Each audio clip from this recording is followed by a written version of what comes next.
Three top repairs for Texas homeowners that come up during inspections. So the first is the roof, that condition of the roof, because we all know that Texas has its own bipolar weather system and those roofs take a beating. So if it's not the hail, it might be the strong winds or just the gallons of rain that we get every year, and it breaks down that roof. And over time, we need to have it checked out, especially if you're planning on selling your home. You need to know the condition of the roof. And I can tell you right now, if the buyer's inspector goes up and sees there's problems with the roof, they're going to say, hey, we need to do something about it. And so you're going to either have to repair it or offer a concession for it to be repaired before the buyers move in.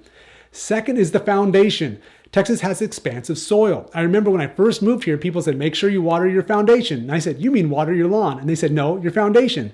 I didn't understand at first, and I was like, oh, I get it now. Because the ground actually literally contracts and expands because of all the moisture and the heat and evaporation that's going on. If you don't take care of your foundation, it will start to crack, start to shift, and then you have structural problems with your home.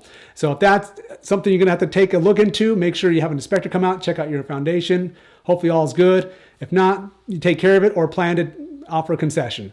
And last would be your HVAC system.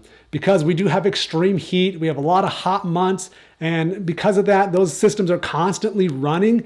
And so we may have motor issues, thermostat issues, or even refrigerant leaks. So it's just something that might be worthwhile is to have somebody come out and check out the HVAC system. Those would probably be the three main deal breakers, if there were any. And then other than that, you can sweat the small stuff out inspections later, but those would be the top three. Again, it's going to be your roof, your foundation, or your HVAC. I almost forgot the last one. All right. If you have any questions or you'd like to chat real estate, my information for contact is in the description. I'll see you next time.